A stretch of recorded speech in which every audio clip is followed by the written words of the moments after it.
Salut à toi, c'est Rémi, j'espère que tu vas bien. Bienvenue dans cette nouvelle vidéo sur ma chaîne YouTube où je vais te donner pour moi la meilleure stratégie pour investir dans l'immobilier en 2023. Cette vidéo simple a pour but de te donner selon moi la marche à suivre pour te lancer dans l'immobilier en 2023 avec tout ce qui est stratégie, choix du bien et choix fiscaux. Dans cette vidéo, je m'adresse à la grande majorité des personnes qui regardent ma chaîne YouTube, qui sont souvent salariés et qui gagnent moins de 3 000 € net.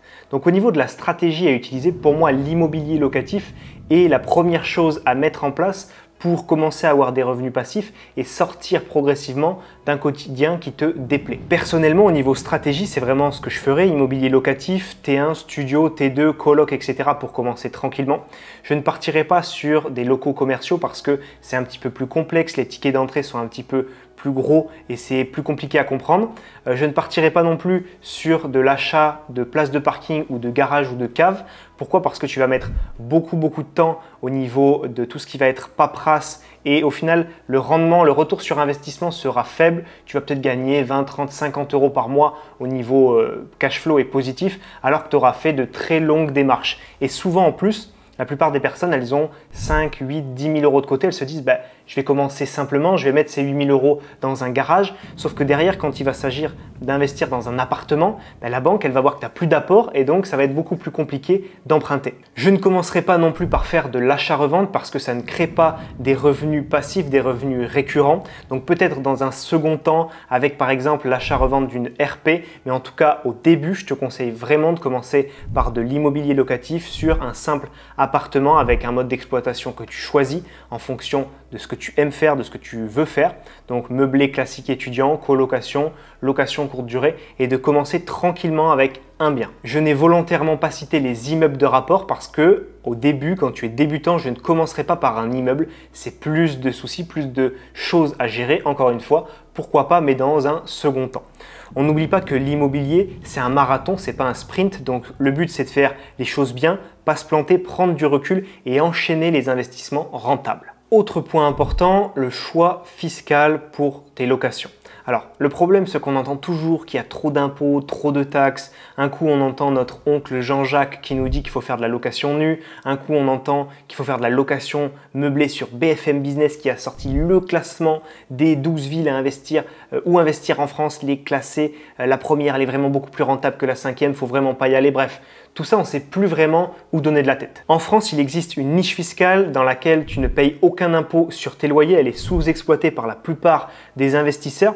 Et je vais t'expliquer comment ça fonctionne et la stratégie que tu dois utiliser et mettre en place. La location nue, qu'est-ce que c'est et pourquoi je te conseille de l'éviter au maximum? Parce que tu vas payer énormément d'impôts, d'une part. Deuxième part, ça veut dire quoi location nue? Ça veut dire que tu loues un bien vide de meubles. Donc ici, dans ce bien que j'ai loué pour te faire ce tournage vidéo, tu as une table, tu as un canapé, tu as des lampes, tu as des chaises, tu as tout ce qu'il faut finalement. Donc ça, c'est un bien qui est meublé. Un bien vide de meubles, ça veut dire que tu n'as rien, tu as simplement les pièces, une cuisine équipée, une salle de bain avec aucun meuble.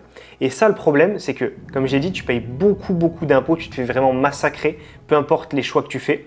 Et derrière, tu as un loyer qui est très faible parce que forcément, c'est un bien qui est loué nu et les biens loués meublés se louent toujours plus cher. Donc c'est une stratégie qui selon moi n'est pas du tout adaptée à un débutant. Peut-être que ça devient intéressant en SCI lorsque tu as une société, que tu te verses de l'argent de la SCI mais que tu n'as pas d'autres rentrées d'argent à côté pour faire du déficit foncier, avoir peu d'imposition sur tes revenus fonciers, etc.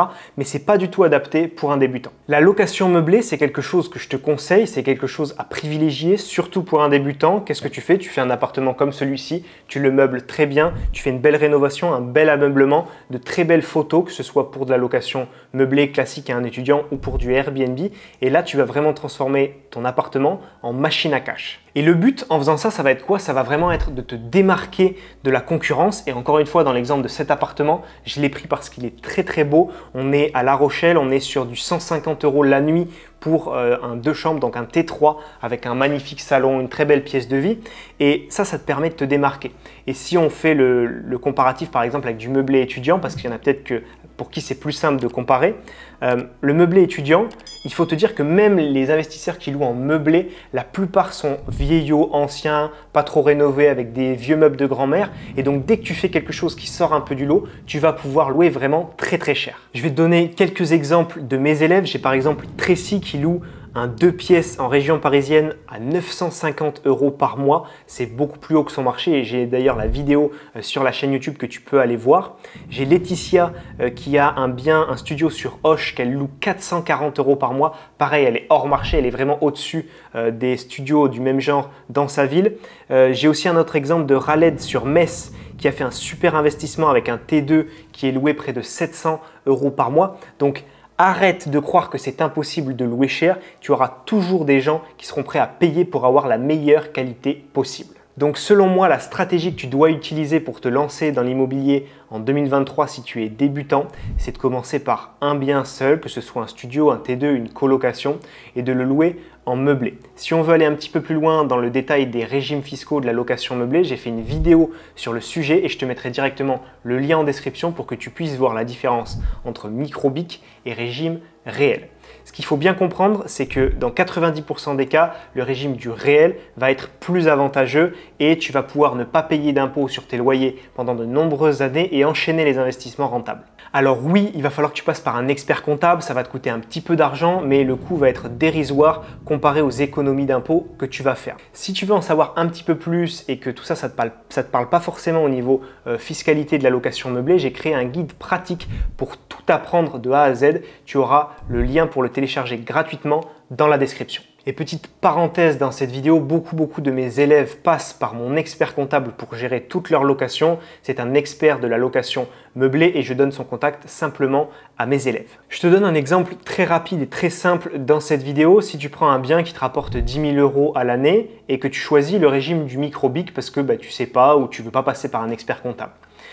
Ce bien en meublé réel, il va te générer 200 € de cash flow par mois.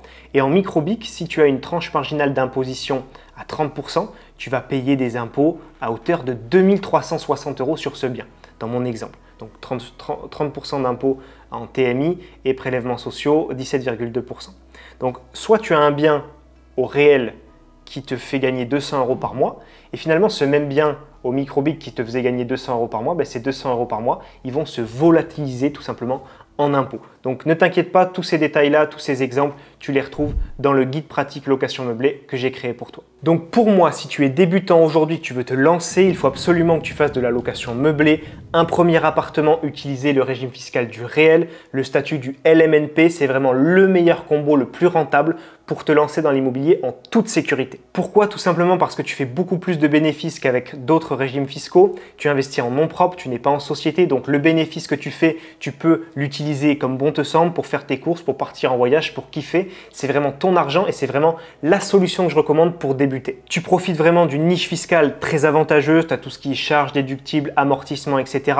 Ça te permet d'être en déficit fiscalement pendant de nombreuses années, mais de faire du bénéfice que tu peux utiliser chaque mois. Donc, tu augmentes finalement tes revenus, ton reste à vivre.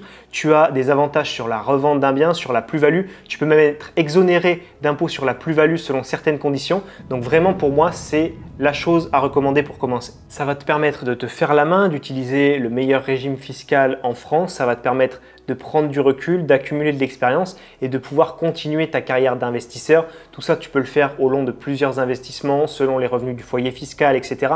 Bref, le but, c'est pas d'aller dans tout le détail de la fiscalité, mais vraiment de te montrer la stratégie que tu dois utiliser pour te lancer dans l'immobilier en 2023. J'espère que cette vidéo t'a plu. Si c'est le cas, pense à la liker. Donne-moi ton avis. Si tu n'es pas d'accord avec moi, ce n'est pas grave. Le but, c'est d'en débattre dans les commentaires. Donc, viens me donner ton avis. N'hésite pas non plus à t'abonner à ma chaîne et n'oublie pas de télécharger le guide pratique sur la fiscalité de la location meublée que je t'ai mis en description et qui est totalement offert.